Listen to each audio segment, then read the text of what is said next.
right, my friends. How are you today? It's Cosmic Story Time here with Aaron, bringing you your daily horoscope for Monday, the 8th of March, 2021. We've got the moon moving through the middle to later degrees of Capricorn. We've got Venus, the sun, and Neptune all in the sign of Pisces, expanding our dreams, expanding our creativity, beginnings and endings, endings of old ways of thinking, beginnings of new ways of living, new ways of looking at life, new ways to open up, new ways to forgive, new ways to be unconditional, right? As we begin our new journey coming up here this spring for us in the Northern Hemisphere, and for my friends down under, starting your autumn, okay? I'll show you the chart here, and I want to talk about a little story.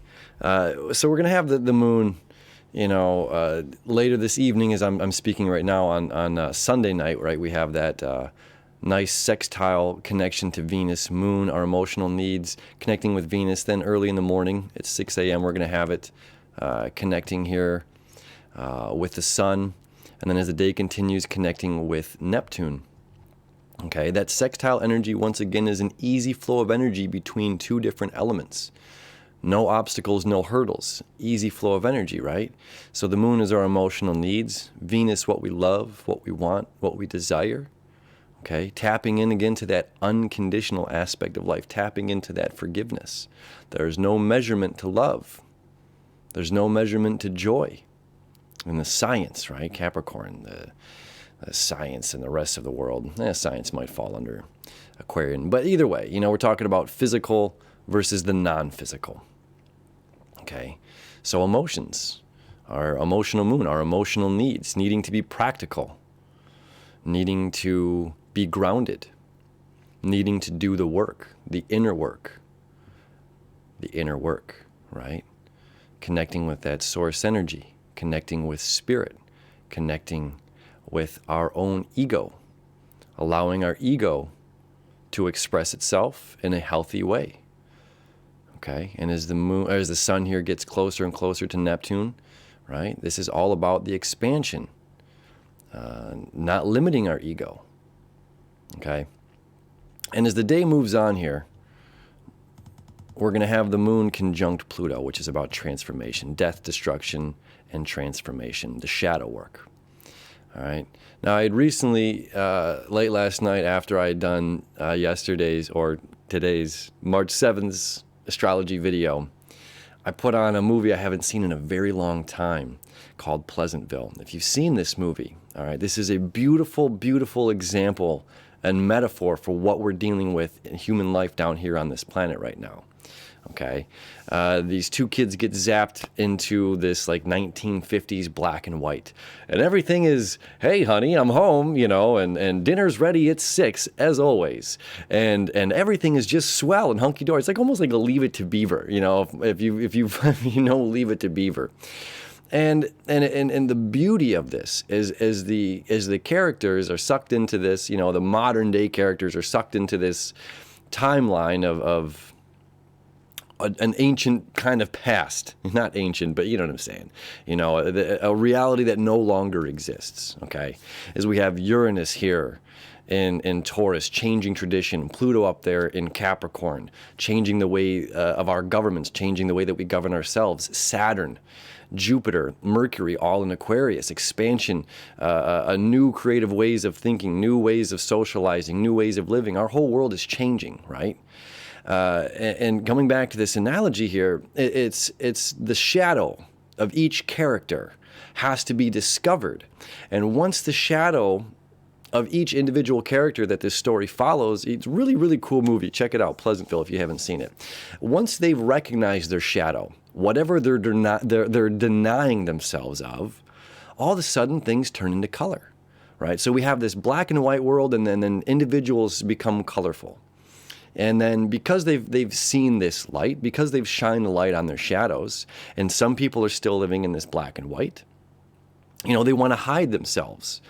They don't want to show. They're embarrassed to be this free, this loving, this caring, this unconditional, this, this, and now I'm speaking to the astrology, of course, and all this Neptune energy, and Venus and Neptune, and the Sun and Neptune. It's like the heart wants to heal. The heart wants to love. We want to forgive. And it can be sometimes the Capricorn energy or the inner energies around the zodiac that want to hold on to things and hold on to grudges and wear our grudges like a crown. So these characters, as they discover their shadow, whatever it is, if one's denying oneself of sexual pleasures, then once they tap into their own sexual, Pluto, sexual creativity, sexual, the sexual energy is a huge, huge energy in the human body that pulls our desires and where we're going. Not just being sexual, but that energy of itself, right? That sacral chakra. So it's like if we're denying this aspect of ourselves by tapping into that, they find, then the color comes to light. Or if it's, I've been weak or meek or not thinking well of myself, not thinking highly of myself, incapable of following through with something. Once the character finds that strength to break through, boom, they're in color. Or once an individual is lacking emotion, or like everything has to be by the book, so I can't express love, or I can't express how much I miss you or I care about you, and everything is structured and in its order. And once they break through that, they become colorful. And now we have half and half, right? So we have half of this world living in this new age of Aquarian energy, this new change that's coming up. And then we have half of our world living in the old, in the patriarchy. We can look at it like this. And we're uncovering and tapping into the matriarchy, okay? This beautiful divine feminine energy that's living through us all, right? So, and now we have, we need rules to limit, the patriarchy wants to limit the matriarchy, or the black and white wants to limit the color and what is accessible and what is allowable, right? And we have all of this going on right now. It's really the perfect, I was kind of blown away while watching it and saying, wow, this is the literally perfect analogy of what's happening down here in human life right now on this planet. We have so much change coming up, and we can't fear that change. We can't fear our shadow. We can't fear doing that shadow work. We can't run and hide from things forever, or just put up the blinders and say no to something. What we resist persists, right? We know this is a fact. That is science. What we resist persists. What we keep saying no to is going to be constantly in our face until one way or another we open up to it. That which we fear, what we talked about the other day, the Mark Twain quote, right? The fear that we cave to enter holds the truth that we seek. So we have this beautiful moon conjunction with Pluto that's allowing us to go into that shadow, allowing us to see the color. We have all of this beautiful loving energy going on, unconditional love, unconditional forgiveness energy going on here with Neptune, the Sun, and Venus. Venus is exalted in the sign of Pisces, right? We're limitless, we're boundless. And we're allowed to be. We're allowed to be free. We're allowed to be ourselves. We're allowed to express ourselves. We're allowed to be our own unique weird, Mercury, Jupiter up there in the sign of Aquarius, Saturn up in Aquarius. We're allowed to do this. And then further, we have this cool connection going on. Although, the Sun and Uranus don't have that septile connection today, but we do have Uranus sextile, semi-sextile here over to Chiron. Which means once we tap into that, once we tap into that color, once we broaden our palette, once we tap into our shadow, okay, when we see what our emotional need is, what are we hiding? What are we running from, right? We have this connection here, the septile down here, fate and destined connection, down here to Uranus, break through, break free. That little semi-sextile, again, that's an easy flow of energy between the healing of oneself and breakthroughs, breaking through the past, breaking through the tradition, right? So coming back again is like something we talked about maybe a week or so ago. Obviously, all this, comes into an alignment, is that the Picasso.